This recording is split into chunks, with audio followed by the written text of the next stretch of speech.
Copper के अंदर दोस्तों हमें मिली अच्छी गिरावट। लास्ट वीक के अंदर भी हमने बात की थी, वैसे ही जो है वो आपने एक अच्छी गिरावट जो है वो देख ली। अब आगे क्या हो सकता है उसकी चर्चा कर लेते हैं। अभी 678 के आसपास खड़े हैं। 675 जो है वो पहला इम्पोर्टेंट सपोर्ट रहेगा कॉपर के लिए दोस्तों नेक्स्ट वीक में। अगर हम ये लेवल को ब्रेक कर पाते हैं और उसके नीचे जाने की कोशिश करते हैं तो फिर यहाँ से गिरावट और तेज हो सकती है और फिर हमें 670 का लेवल देखने को मिल सकता है। उसके नीचे चलते हैं तो 664 के आसपास का जो लेवल है वो हमें देखने को मिल सकता है और उसके नीचे 657। तो ये कुछ इम्पोर्टेंट लेवल रहेंगे कॉपर के लिए नेक्स्ट वीक में, तो यहाँ पर जो है वो हमें ध्यान देना चाहिए। अब बात करते हैं दोस्तों तेजी कब बन सकती है। तो जब ये अच्छी तरीके से जो है वो जाके रुकेगा ऊपर, कब दोस्तों 685 के लेवल के ऊपर। अगर हम ये लेवल ऊपर की तरफ काट पाते हैं तो ही जो है वो एक अच्छी बढ़त देखने को मिल सकती है और ये बढ़त हो सकती है 691 के आसपास।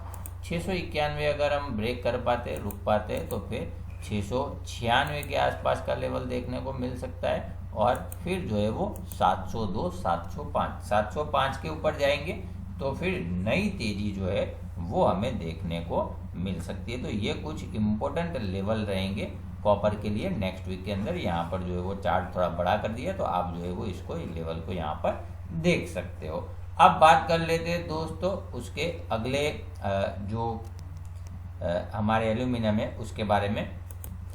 दोस्तों एल्यूमिनियम के ऊपर बात करूँ उससे पहले एक छोटा सा अपडेट मैं आपको देना चाहता हूँ। तो यहाँ पर आप जो है वो देख सकते हो कि 5 सेकंड में अगर आप भी पता लगाना चाहते हो कि बाय करे सेल करे तो नीचे डिस्क्रिप्शन में लिंक दिया गया है, वो लिंक ओपन करके आप भी समझ सकते हैं कि मैं कैसे जो है वो डिसीजन लेता हूँ बाय और सेल का। चलिए बात कर लेते हैं दोस्तों अगली जो हमारी एल्यूमिनियम है उसके बारे में।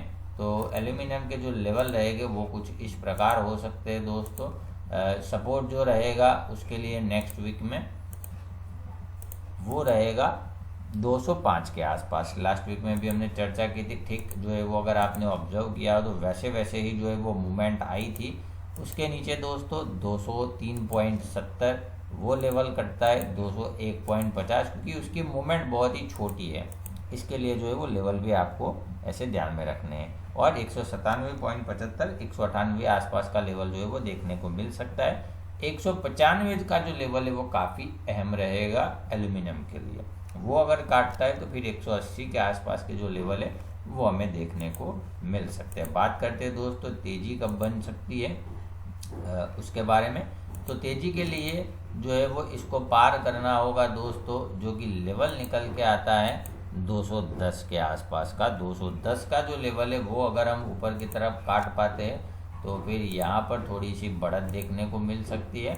और ये जो बढ़त है दोस्तों फिर हमें जो ये रिसेंट उसने हाई बनाया था उसके आसपास भी जा सकते हैं।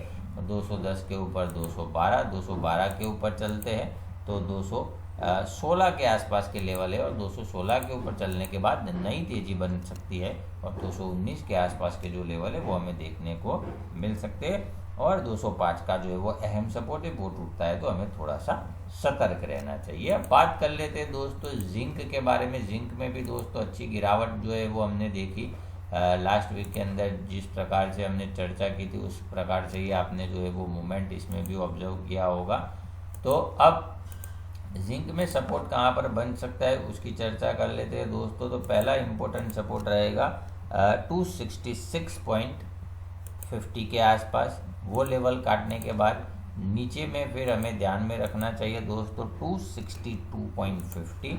उसके नीचे चलते हैं 259 का लेवल दोस्तों ध्यान में रखना चाहिए और उसके नीचे जो है वो 253.55।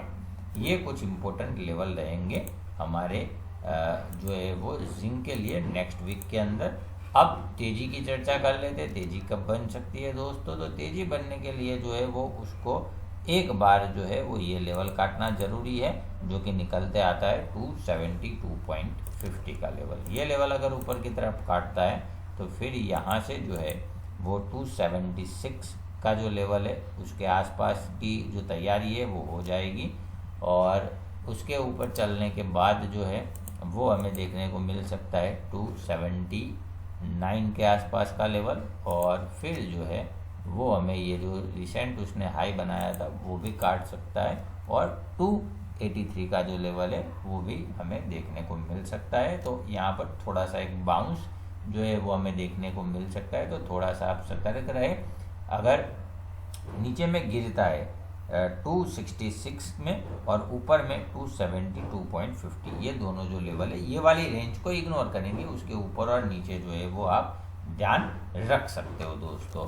तो ये रही जिंक, एल्यूमिनियम और कॉपर की बात। अगर आप भी पता लगाना चाहते हो कि कैसे जो है वो मैं काम करता हूँ, मेरे इंडिकेटर कौन से होते हैं ट्रेडिंग के लिए, इन्वेस्टमेंट के लिए, तो उसका लिंक मैंने डिस्क्रिप्शन में दिया है, वो लिंक ओपन करके आप भी समझ सकते हो। वीडियो अच्छा लगा हो दोस्तों तो लाइक करें, पहली बार आए तो सब्सक्राइब कर ले, और कोई भी ट्रेड करने से पहले अपने एडवाइजर की सलाह एक बार ज़रूर ले लीजिएगा। धन्यवाद।